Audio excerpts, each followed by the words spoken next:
자, 안녕하세요. 오늘도 마지막 날인데 오늘도 비대면으로 강의를 하게 돼서 많이 속상합니다. 별일은 없으시죠? 네, 우리 이제 마지막 날이지만 양이 좀 많아서 달리긴 달리겠습니다. 자, 먼저 조금 다시 보충 설명이 좀 들어가야 될 게 있어서 29쪽을 보세요.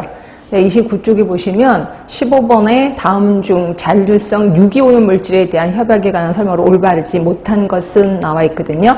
답은 변함없이 2번이 맞아요.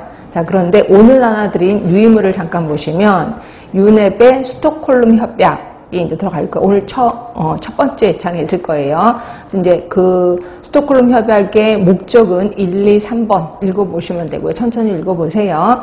자, 그리고 발효가 2004년 5월 17일이고요. 협약 당사국이 그때 당시에는 151개국이었다고 그러네요. 그리고 현재는 180개 국가가 가입을 하고 있다. 이렇게 돼 있고요. 그 팝스 물질을 크게 3개로 나눠놨어요. 방가로 5번을 볼게요. 부속서 A, 부속서 B, 부속서 C. 그래서 A, B, C로 나눠놨는데 A는 취급 금지, 잔류성 유기오염 물질. 그러니까 취급을 하면 안 된다. 라고 딱 찍은 거죠. 그러니까 A가 조금 무섭겠구나 라고 보시면 되고요. 이게 이제 올드린, 뭐 딜드린, 뭐 엔드린, 뭐 마이렉스 등등등 17종입니다. 제가 그거 다 나열하지는 않았고요. 그다음에 부속서 B 같은 경우는 DDT, 요게 좀 들어가네요. 그냥 부속서 C가 PCDD, 그래서 소각 부산물, 또 소각, 그러니까 소각 태우면서 나오는 물질들 있잖아요. 이런 것들을 우리 부속서 C라고 표현을 한 거고요.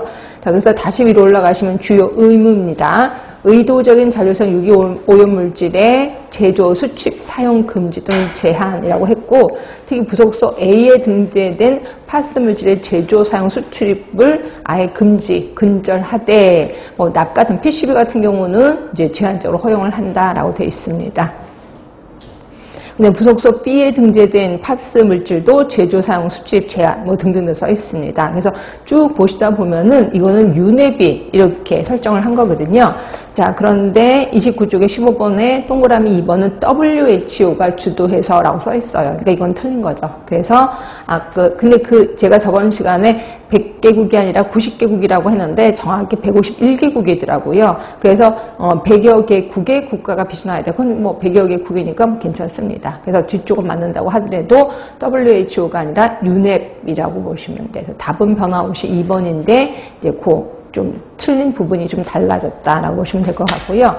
자, 그 다음에 책의 44쪽이요. 44쪽에 그 10회 모의고사 1번을 보시면 제가 그냥 아무 생각 없이 활성 알루미늄, 그래서 황산 알루미늄이다, 철염이다 라고 했는데, 자, 황산 알루미늄하고 철염은 응집제죠, 응집제. 그런데 그래서 여기는 조류 제거예요. 조류 제거는 황산동입니다, 황산동. 그리고 또 만약 쓴다면 활성탄. 그러니까 황산동이나 활성탄이 조류 제거에 이용이 되는 거고, 그 다음에 황산 알루미늄 철염 같은 경우는 우리 응집제, 우리 침전할 때 응집제를 사용하는 건 아실 거예요. 그래서 이거는 전혀 뜬금없는 게 짝지어져 있는 거고, 이것도 역시 답은 변함없이 4번. 전혀 뜬금없는 것이 짝지어져 있다라고 보시면 될 것 같고요. 자, 그 다음에 46쪽을 갈게요. 46쪽에 가시면 13번에 이걸 자꾸만 이제 질문을 하셔서 서로 관계없는 것끼리 짝지어진 것은 이렇게 얘기를 해서 그 파상풍 같은 경우는요, 인공 능동 면역도 하지만 인공 수동 면역도 하고 있거든요. 근데 대부분 인공 능동 면역 하면은 당연히 순화된 독소입니다. 근데 인공 수동은 안티톡신인 건 알고 계실 거예요. 그래서 계속 물어보시는 분 중에 안티톡신도 인공 수동에 넣기 때문에 접종하기 때문에 맞는 거 아니냐라고 이렇게 물어보시더라고요. 그렇게 따지면 여기에 맞는 답은 하나도 없어요. 그렇죠? 그래서 결핵은 PPD 테스트 맞고 장티푸스 백신 접종 있고, 폴리오 하면 사빈 백신. 그러면 파상풍도 역시 인공 능동 면역을 얘기하는 거 아닐까라는 생각이 들어서, 물론 인공 수동도 있긴 하지만 이거는 뭐 좀 보통 생각하는 건 인공 능동으로 생각을 하시면 될 것 같아요. 그래서 답은 변함없이 3번이라고 하시면 되고요. 만약에 여기에 전혀 뜬금없는 게 답이 전혀 뜬금없는 게 있다라고 한다면 그게 답이 되겠죠. 왜냐하면 파상풍은 인공 수동도 있고 인공 능동도 있으니까. 하여튼 여기서는 최선의 답은 3번으로 할 수밖에 없습니다. 자, 이렇게 있고, 그 다음에 52쪽을 잠깐 볼게요. 이게 그것 때문에, 잠깐 유인물 좀 보고 하겠습니다. 자, 유인물 보시면, 우리 잔류성, 그 유넵 스톡홀름 밑에 잔류성 오염물질 관리법, 우리나라에 있는 법을 좀 갖고 와봤어요. 그래서 이제 시행령에 우리나라에서 우리나라에서 지정하고 있는 잔류성 오염 함유 폐기물의 종류를 좀 써봤습니다. 근데 이제 크게 1번 스톡홀름 협약에 따른 잔류성 오염물질 함유 폐기물, 그래서 종류가 쫙 써있더라고요.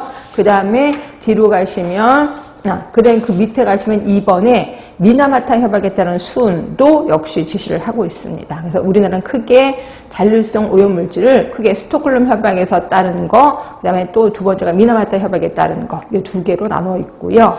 그 다음에 뒤로 가시면 이것도 혹시라도 나올까봐 그 시행령, 잔류성 오염물질 관리법 시행령 별표 3에 보시면 환경 기준인데 다이옥신이 있더라고요. 다이옥신. 그래서 연간 평균치 0.6 피크 TEQ. 그래서 단위가 좀 생소하긴 하는데 하여튼 요거를 우리 그 환경 기준으로 좀 보고 있습니다.